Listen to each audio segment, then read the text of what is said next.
Good afternoon to you. Good afternoon, dear participants of the meeting. We're happy to welcome you on the second webinar from the series of TBEC activist ABC. And while the rest of the people are joining, I will make a logistic announcement, which you can read about how you can use simultaneous interpretation on your PC. To get this function on the panel below, click on the globe and it's on the right from the share screen button. So you can choose between Russian and English, choose the one that you prefer. If you want to hear only interpretation, mute the original sound. If you get connected from the phone, for you to get the simultaneous interpretation function on the right, press on three dots, choose the language, English or Russian, by checking the mark near it, and then you must mute the original audio so that you could hear only the interpreter, not the speaker, and press OK on the top right part of the screen. How to zoom in the presentation on the screen? You can use your options for the screen. You can choose in the zooms the options of the view, choose the zoom you prefer. Now you can zoom in and zoom out the presentation using a mouse. So all this information is available in the chat. If you have any questions, please write to us. We will try to answer. I see that most of the participants have already joined us. A few persons are still in the lobby. We are waiting for a couple of minutes more and then we start. Today's webinar will be dedicated to the topic of short-term regimens for TB prevention and treatment. That's called the campaign 146 multiplied by 4. We plan that this webinar is as practical as possible. You will have about 20 minutes for questions and answers or for discussing all sorts of issues you will raise. I'm happy to give the floor to Yulia Kalanchia, Executive Director of the TBEC, for the welcoming words. Yulia, please. Okay, thank you very much, dear colleagues. I see that some people are joining us still. So hello, everybody. I'm really glad to see you on behalf of the TBEC. I'm glad to welcome you at this second webinar of our series of practical training events called Activist ABC. And as I've already said, through these webinars, we are going to cover a lot of interesting and important topics, important for advocacy efforts. And today we're going to speak not just about the benefits of shorter regimens, but also about advocacy opportunities for you to bring those short regimens to your country. And it will be especially relevant for the countries that are still preparing the country applications for the new funding cycle of the Global Fund. So I would like to, of course, say hello, and I would like to say that we value our partnership or even friendship, but I would like to remind you that the TBEC team is ready to provide technical support and assistance for your advocacy initiatives. We believe that this webinar will help to motivate you for active involvement in advocacy for the shorter treatment regimens. And if at some point, Yulia, we've lost you. Okay, so we have connections problems.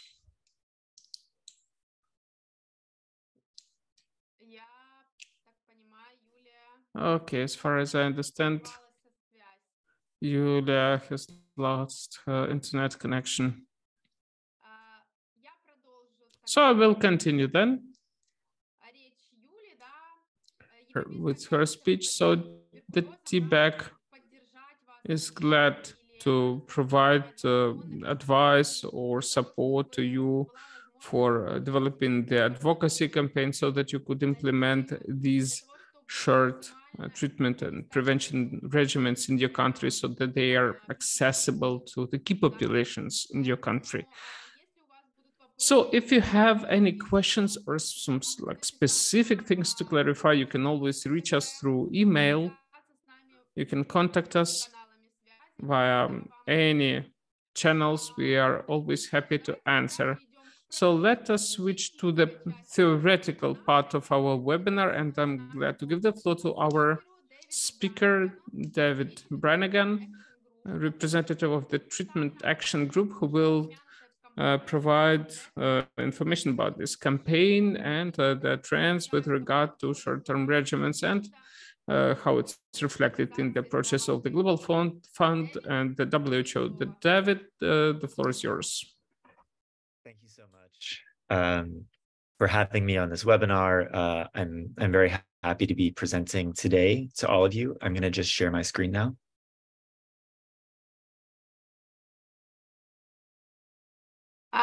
David, мы демонстрируем презентацию. David, we are sharing the screen with the presentation. We have it translated. Right.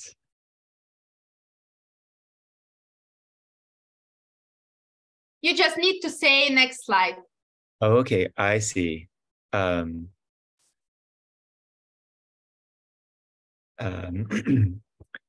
Next slide. Okay. Could you go back to the first slide? Thank you. Great. Thanks everyone so much. My name is David Brannigan. I am the TB project officer at Treatment Action Group. And I'm presenting to you today on the 146 by 24 campaign to scale up access to the shorter, safer regimens for TB prevention and treatment, as well as supportive diagnostics. Next slide. So what does 146 by 24 mean? 1 stands for 1 month or once weekly regimens for TB prevention. 4 is the 4-month regimen for drug-sensitive TB. 6 is the 6-month regimen for drug-resistant TB.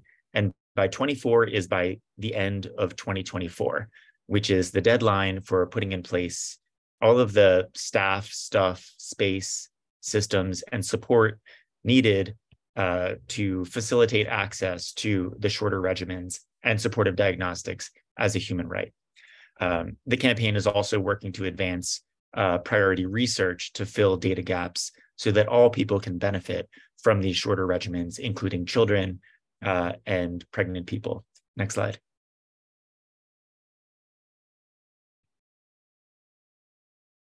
So why do we need this campaign?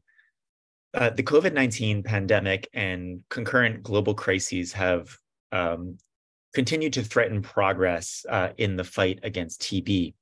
We've already missed nearly all of the targets set at the UN high-level meeting in 2018.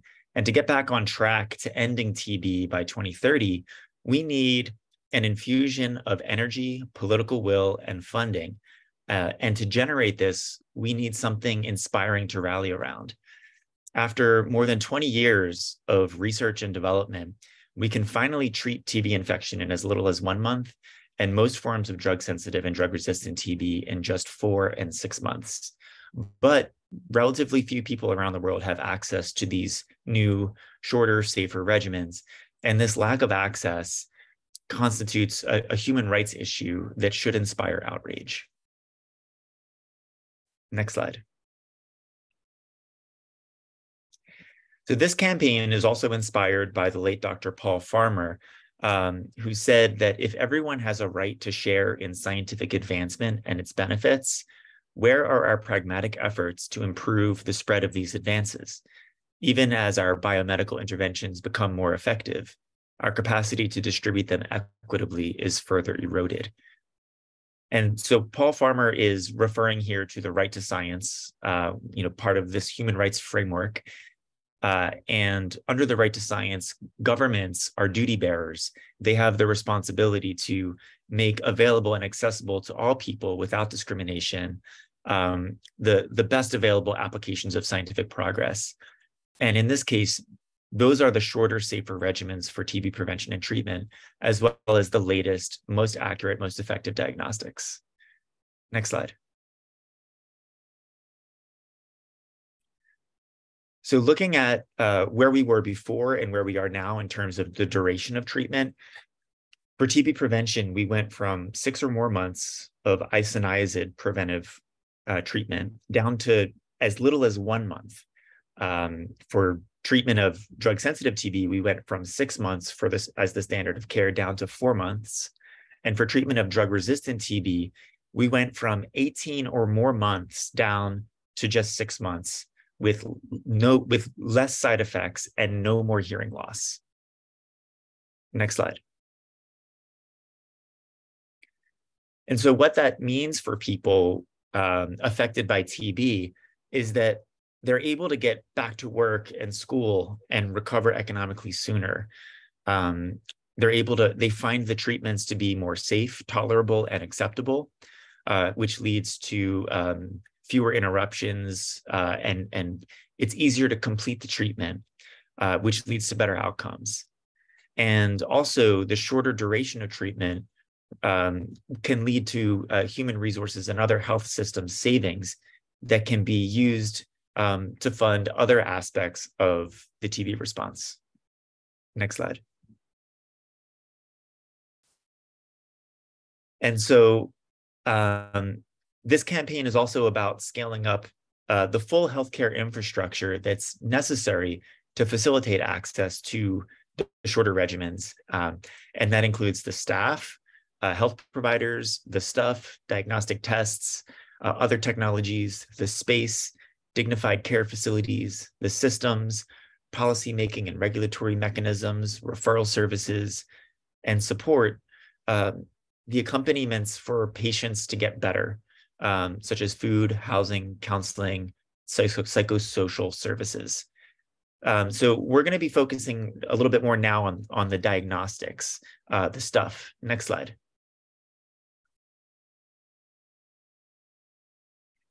One more slide, thank you. So in order to be able to facilitate access to these shorter regimens, people with TB need to have access to diagnostics.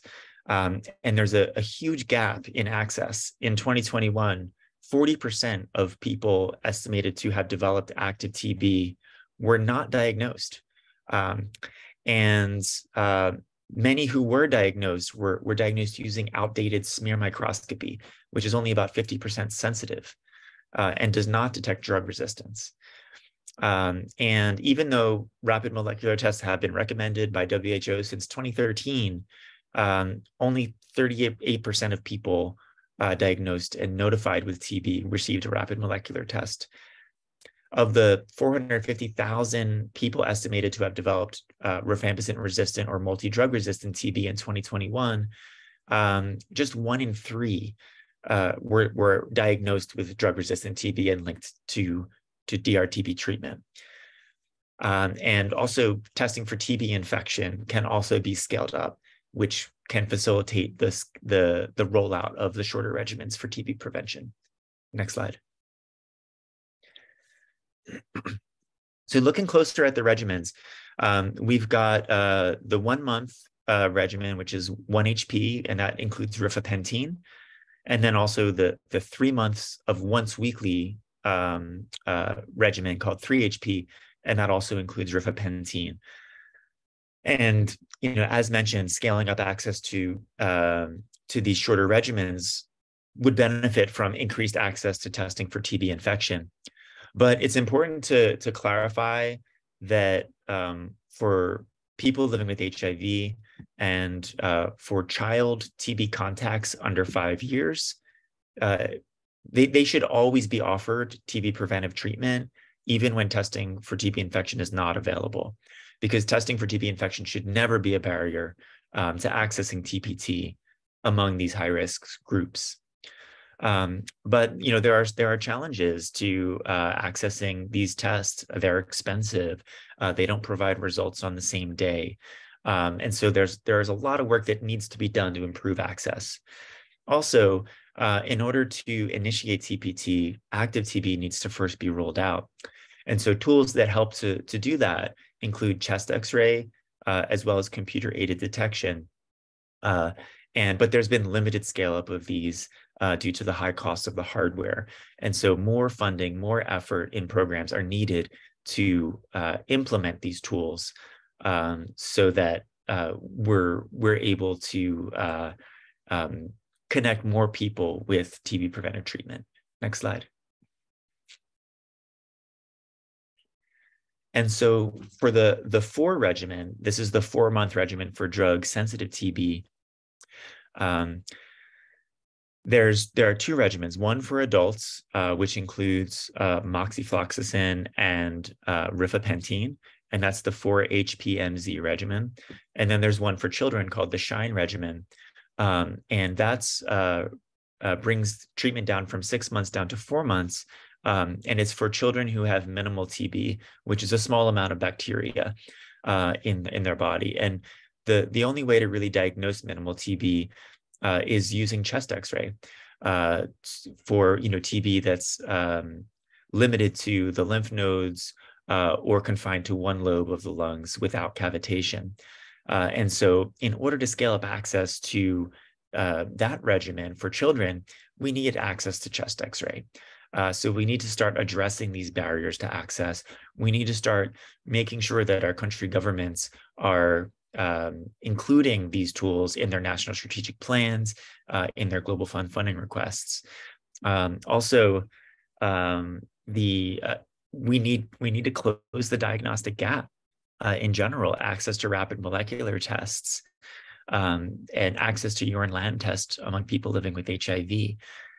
There's been a monopoly for rapid molecular testing for TB for about the past decade, and hopefully that will change. But we need lower pricing for these tools. We need rapid molecular tests that can be implemented closer to the point of care. The new MolBio TrueNat test, for example, can be implemented in a peripheral health center, whereas GeneXpert has more requirements and is generally located in district labs. And so we need to be taking steps to bring that testing closer to people where they're seeking care and closer to communities. So, and then also drug susceptibility testing is needed to test for resistance to moxifloxacin or the fluoroquinolones to determine eligibility for the 4-month regimen in adults. Next slide, please. And looking at the 6-month regimen for drug-resistant TB, this is the BPALM regimen. I'm sure you've heard of it. It includes bedaquiline, pritomanid, linezolid, and moxifloxacin. It's very effective, much shorter duration, much safer. And if treatment needs to be extended, it can be extended to 9 months if the culture conversion is slow. And the tools that we need to scale up access to BPALM include the rapid molecular tests for rifampicin, isoniazid, and fluoroquinolone resistance. And we currently have the GeneXpert MTB XDR test that is decentralized using on the 4-module GeneXpert instruments. But we need more tests in the pipeline. We need MolBio's TrueNat is developing tests for isoniazid and fluoroquinolone resistance. So as soon as those are available, we need to also scale those up. And then we are still relying on mycobacterial culture for resistance testing to bedaquiline, pritomanid, and linezolid. But we also have targeted next generation sequencing that was just reviewed by the WHO and is going to be available soon. It's expensive, but it's able to produce a comprehensive drug resistance result in a single test, and the turnaround time is 1 to 2 days. And so this is going to be game changing, and we need to scale up access to these technologies. Next slide. And so in order to do that, we're campaigning with this, the 146 by 24 campaign. As part of this, WHO recently released a standard on universal access to rapid tuberculosis diagnostics. And this standard includes indicators and benchmarks to track country progress.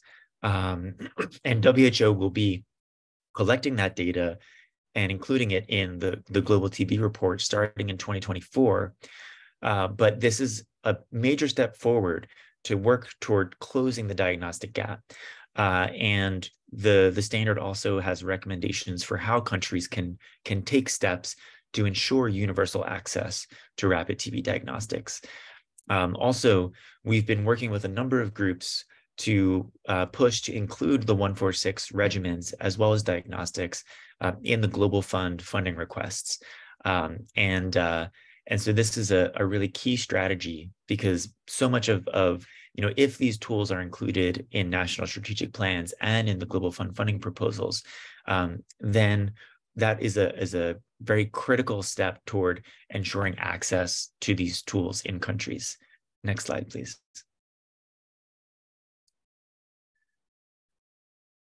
And the Global Fund considers the 146 regimens and has included them as program essentials. And what program essentials are, this is a new thing for Global Fund. They're the tools and the interventions that should be included in every Global Fund proposal. And so the Global Fund is encouraging countries to include these tools as well as these interventions. And all of the 146 regimens are considered program essentials.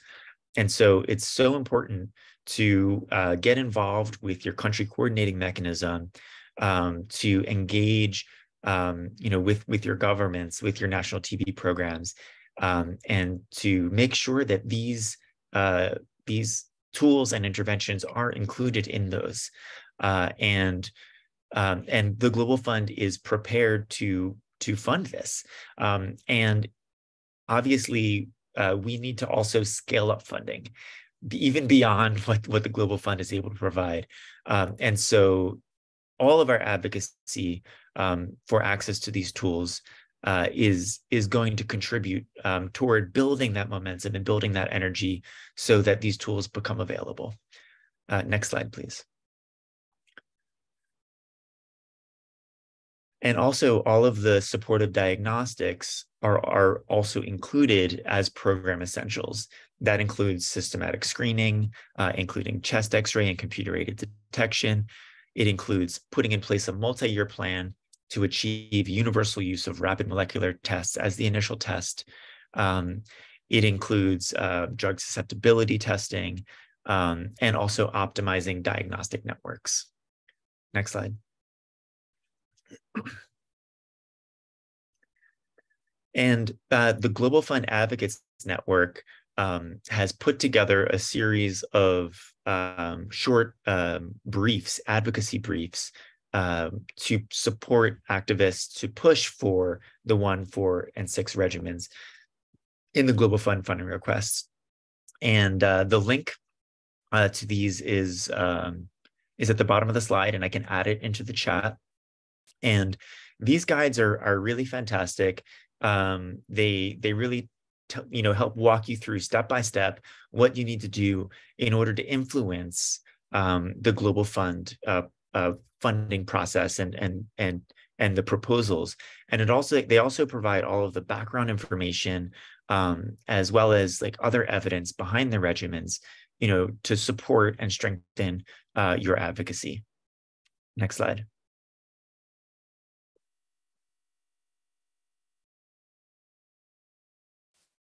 And so looking at, where we are now, what are the key opportunities? What are the next steps? So first, take stock of where your national government is with regard to implementing the 146 regimens and diagnostics. What are they doing? Are they included in the National Strategic Plan, in the national guidelines? Are they not included? Where are the gaps? Also, 2, it's important to elevate this campaign to the attention of the Minister of Health and other duty bearers in the government, and to figure out, what is the advocacy, what are the communication strategies that you can use to engage these decision makers to generate the political commitments needed to address the barriers. 3, the national strategic plan development, figure out what the time frame is, who's involved, and how you can influence its contents and get involved in that process. 4, the making sure that there are sufficient budget appropriations to enable the introduction of these new tools and the need for additional funding for the TB response. 5, the Global Fund proposal process. Really, it's important to know who are the people in your country coordinating mechanism. How can you talk to them? How can you make sure that they're pushing also for these priorities for scaling up the 146 regimens and diagnostics, and figure out how to influence them, and if possible to be part of that process. And then lastly, 6, any other important stakeholders or funding mechanisms that you can engage in your national context to also advance this advocacy. Next slide. So the campaign has a number of asks of different actors. And for national governments, we're calling to expedite the uptake of new innovations through updates of national guidelines and strategic plans, essential medicines lists, and also to implement health worker trainings on the short course TB prevention and treatment regimens, to increase the domestic and international investments in TB programming, to leverage legal and other strategies that can help improve access to TB medicines and diagnostics, and to develop patient-centered models of treatment and prevention that deliver care through differentiated community-based systems, including for post-TB support. Next slide. For donors and funding mechanisms, we're calling for increased investments in TB programs, also in more research and development for better diagnostics. We're calling to expand the existing sources of funding for community organizations and civil society organizations to work on national 146 by 24 campaigns and accountability initiatives, and also to expand resources and capacity to accelerate the research to fill data gaps. Next slide. For industry, for pharma and diagnostics companies, we want them to develop fit-for-purpose formulations and fixed-dose combinations of these drugs and regimens that are appropriate for children, to develop fit-for-purpose diagnostics, including better rapid molecular tests for TB and drug resistance that can be implemented closer to the point of care, to commit to rapid registration with regulatory authorities, and with WHO pre-qualification, to commit to transparent and evidence-based pricing that is fair and equitable, as well as to address the outstanding research priorities. Next slide.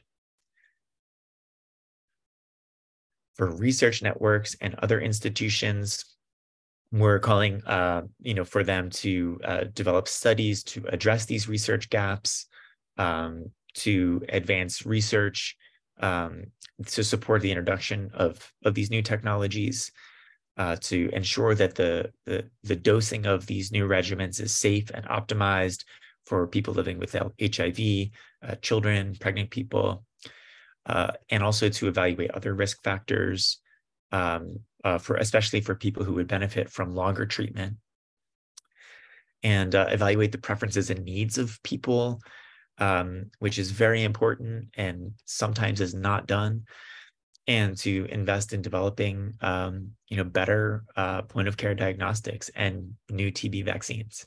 Next slide.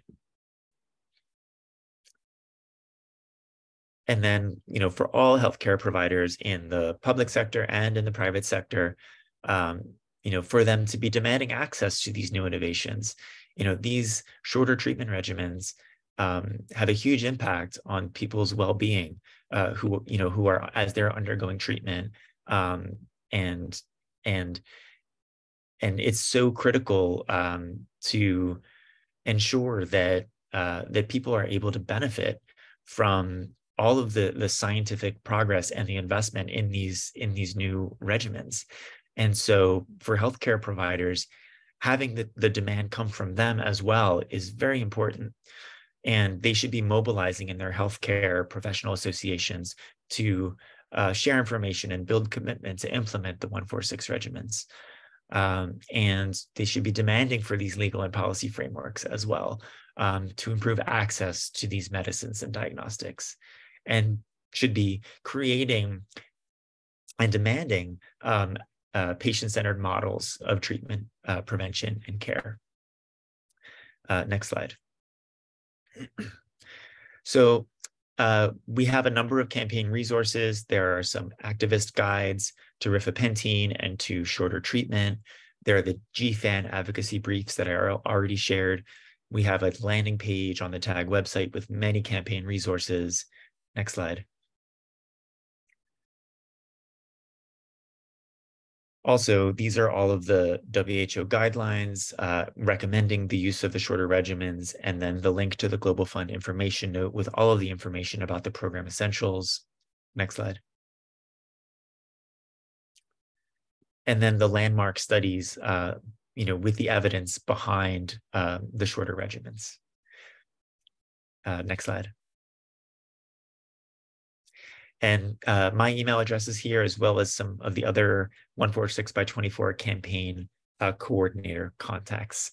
So with that, I'll end the presentation, and I'm looking forward to a discussion and to any questions. Спасибо большое, Дэвид, за такую Thank you very much, David, for this detailed presentation and overview of different points, not just shorter regimens, but also about how to include these asks into the new applications for Global Fund financing. It's the third time I watched this presentation, and every time I keep thinking about how many benefits these shorter regimens will bring, but also how many barriers we will have to encounter while implementing them. So I think this process will be extended in time, but we need to do our best to speed it up, to achieve the results faster. So do we have any questions? You may ask questions in the chat or raise your hand and ask the question aloud. Okay, we have a comment in the chat from Sibia. Working to TB during the data collection of where each country is at the decentralization of TB treatment and diagnostic.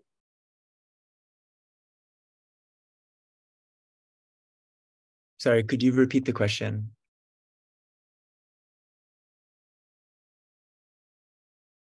Это не вопрос, это комментарий. It's not a question, it's a comment that you can find in the chat. Okay. That, yeah, it's important to involve CSOs in data collection. Okay, I would like to ask a question. We have already passed 2 windows for submitting applications to the GF. Do you have any questions about the existing applications, about the existing asks about funding for implementing the shorter regimens? Which countries are leading in this regard, for example? Okay, so this is a question of which countries are leading. There are a number of countries that have already incorporated the 146 regimens in their guidelines. Among those are Ukraine. Also, Liberia is moving forward with that, and that was also in, I think, with some advocacy coming from Partners in Health. South Africa is another country. that is implementing the shorter regimens, and a number of other countries are as well. It's an interesting point that was made in the chat regarding the data collection, regarding access to, the regimens and diagnostics, and I fully agree and support, the involvement of civil society organizations to track that and to monitor that progress. Also, WHO has agreed to start collecting data on country uptake of the shorter regimens, and we're expecting some of that data to be available in this year's Global TB report, but more will be available in next year's Global TB report. Also, Stop TB Partnership is going to be releasing their Step Up for TB report with new data that's also going to be tracking uptake of the shorter regimens and diagnostics. And we're expecting that data to be available in July. And that the Step Up for TB report is tracking the policies of countries. And so at the current moment, we don't have a lot of systematic data on uptake, and we're trying to collect that, but we're taking the steps so that WHO, Stop TB Partnership, and other groups are going to be collecting this data and making it available for all of us so we can see how our countries are doing in regard to uptake, and we can target our advocacy accordingly.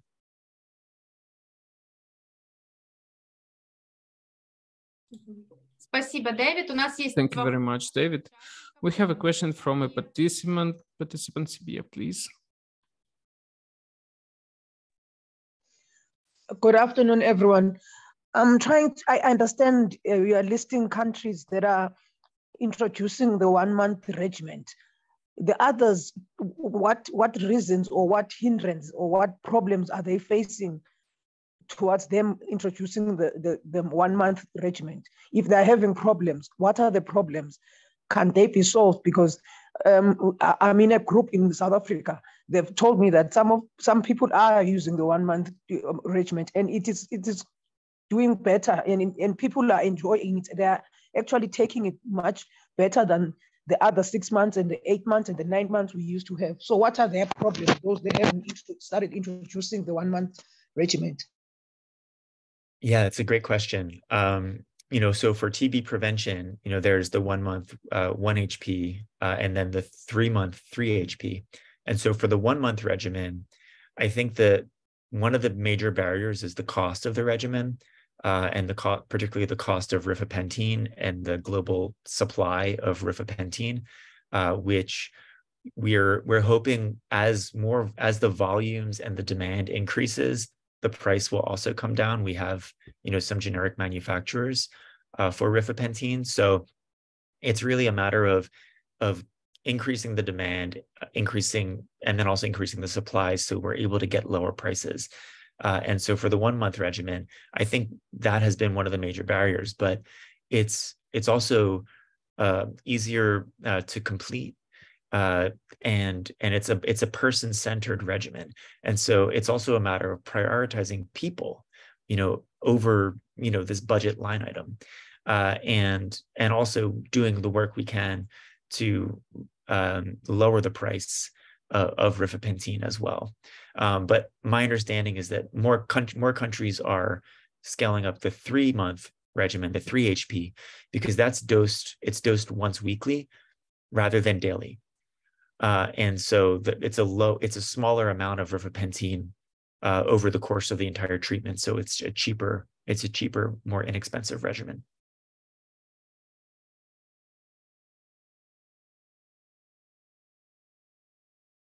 Да, пожалуйста, Сибия. Еще у вас вопрос? Yes, Sibia, you have another question?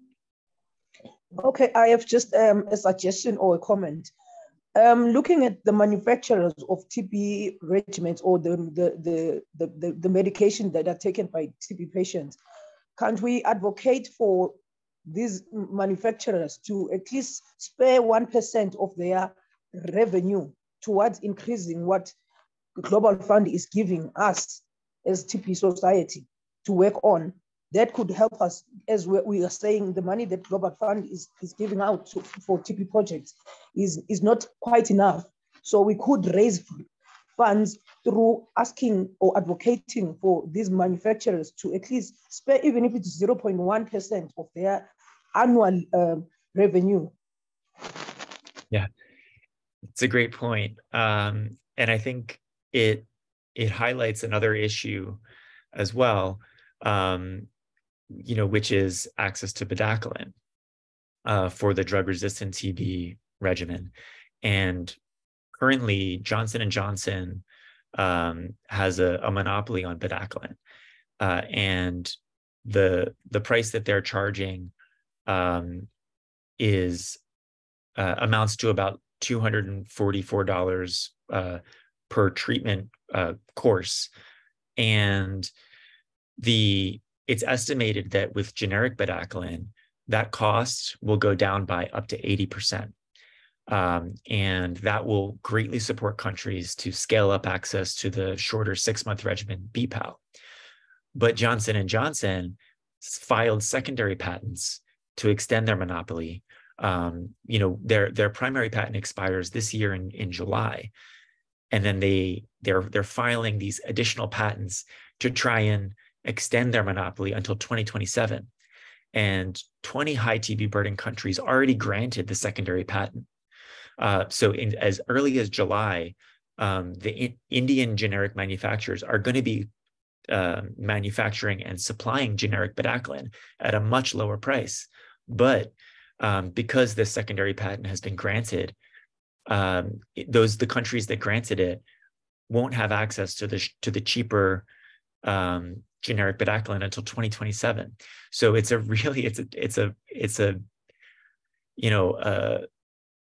move that Johnson & Johnson has taken that is undermining public health. It's straining national TB program budgets. And so we're advocating for Johnson & Johnson to withdraw those secondary patents. And we're working with country governments to also apply pressure to Johnson & Johnson. So it's a great point. These pharmaceutical companies, are making huge profits, and they need to be accountable to the public. Bedaquiline, the public investment that went into the research and development of bedaquiline was many times more than what Johnson & Johnson paid. And so this is a public drug, and we need public access.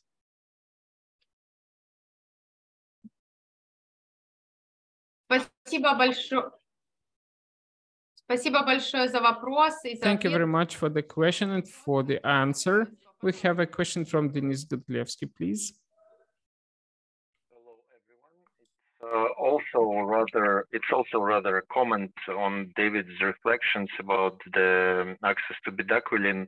I think we should all put a close attention to the situation in India, where the secondary patent was just recently rejected this spring. And if you are aware in your region, in your country, of any campaigns that are happening in terms of fighting the patents for bedaquiline and other brand name drugs, I think putting effort and supporting the advocacy towards the price reduction and rejection of the patents and increase of generic competition would bring way more savings and value, rather than just advocating for pharma to share some of their money for charitable purposes or for social responsibility, as they like to call it. So that was just a reflection. Thank you. Спасибо, Денис. Thank you very much, Denise. I have a question to participants. Maybe you can share your experience about which countries implement these shorter regimens and how it looks, if you have such information, if we have some people from those countries here.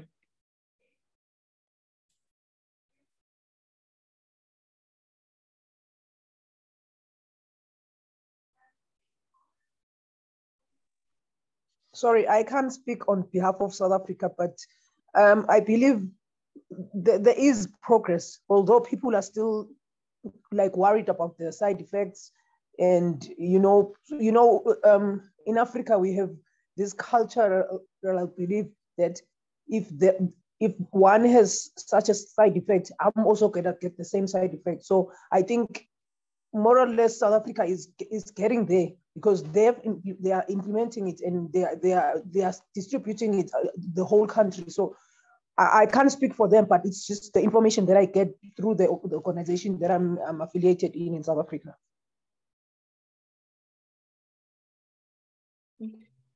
Спасибо большое. Бакыт. Thank you very much, Bakit.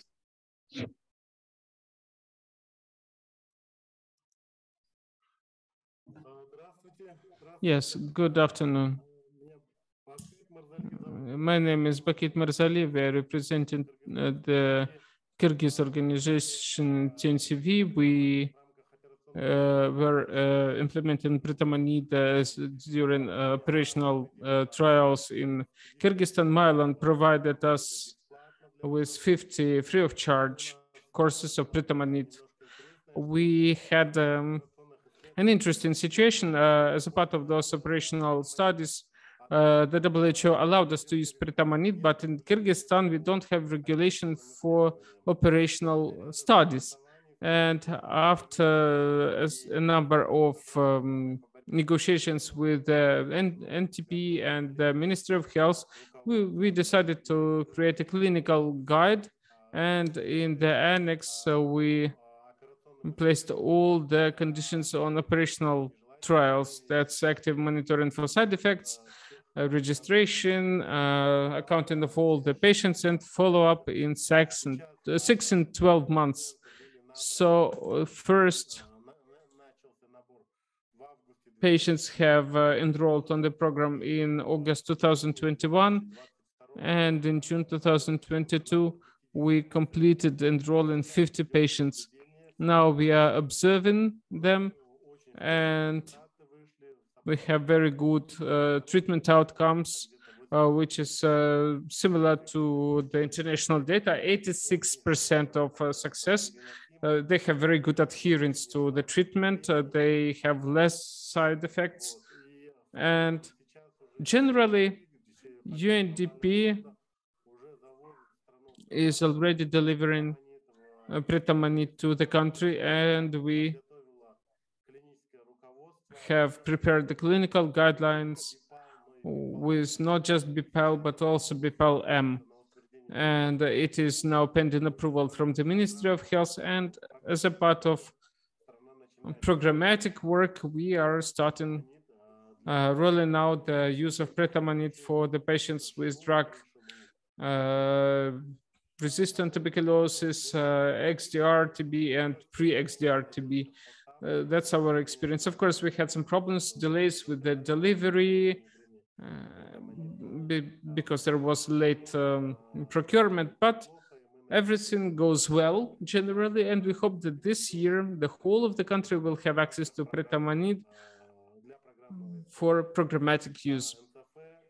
And we get very good support from the national program, from the Ministry of Health, and we are advocating not just for scaling up step by step, like 300, 600 patients a year, but altogether we have about 1,000 patients with DRTB. But we speak about the fact that, for example, there is a good experience in Belarus. They get about 80% success of eligibility of DRTB patients for BPAL regimens. Thank you very much, Bakit. We don't really have time, but we have 2 questions. And I would like to ask the participants to ask your questions. Yulia first. Yes, dear colleagues. Yeah, hello again. I actually don't have a question. I just wanted to comment on what CBE wrote, because I think it's an important comment that we have in the chat about involvement of CSOs in data collection. Unfortunately, from the point of view of advocacy of the WHO to well, it will be difficult for them to involve the civil society, because there is a mechanism for that already, for CSOs to be proactive. You know probably that the WHO collects the data in every country at the beginning of the year about the situation with treatment, diagnosis, and involvement of civil society in TB treatment and diagnostics in their country. So I think it is important, well, this thing that David has mentioned, we need to start with a meeting with the NTP, learn about the position of your country, where you are at, what support or advocacy activities you can perform either together with the NTP or separately from the NTP. And the same thing about the data collection. You can engage in the collection of data by NTP. You can write a request about that. We also provide technical assistance to civil society organizations that want to take part in data collection for the WHO report collected every year. So if you have a desire to do that, we are ready to support you. We will be open for communications. Thank you. Thank you very much, Julia. We have a comment in the chat from Stella. She says, we got implemented short DRTB treatment regimens in Moldova. Only just beginning. I'd like to give the floor to Oksana Rukshinyano, who's also from Moldova, who could comment on that. Yes, thank you very much, Vlada. Thank you. And yes, I want to confirm that we have already got some progress in implementing the shorter regimens. We are speaking about BIPAL as a part of a clinical trial, about MSTR. And if we speak about BIPAL, considering the programmatic implementation, well, what we've achieved already is we're waiting, starting with July, to get the first delivery of pretamanid, because the problem was about the lack of pretamanid. So we included it in the application for resources of the Global Fund, and soon we will get the first delivery of it. So starting with the second half of this year, BIPAL will be rolled out in programs in Moldova. Also, if we speak about the application to the Global Fund, we included sufficient amounts of pretamanid and bedaquiline, because linezolid is procured by the state. So basically, we got enough, we are going to have enough drugs for all the eligible patients. Again, Bakit has mentioned that we did the calculations based on having 80% of DRTB, well, we expected them to be eligible for those short regimens, and the rest of 20% of DRTB patients, they will be treated with individual regimens, some custom-made regimens. That's our experience, and we hope that in July or maybe in August, we'll be starting implementing pretamanid in our programs. Also, by autumn, we're going to revise the national guidelines, because the last time we revised it in 2020, so it needs to be updated for us to be able to move in two directions simultaneously, having the access to the necessary drugs and following the regulations. We will revise the guidelines, and hopefully it will work out well. Okay, thank you. Thank you very much, Oksana. Thank you, everyone, for this interesting, fruitful discussion. Thank you, David, for initiating this discussion, for sparking it, so to say, and thank you for the detailed presentation. I would like to ask our participants to turn on their cameras for us to make photos. Thank you very much for being with us. And I would like to make the following announcement about our next training, which will happen in August. It will be about communication. We see that our webinars are interesting, and the shorter the webinar, the more interest we see, but we will try to make just as interesting webinar next time. So thank you very much to everyone who have turned their cameras on.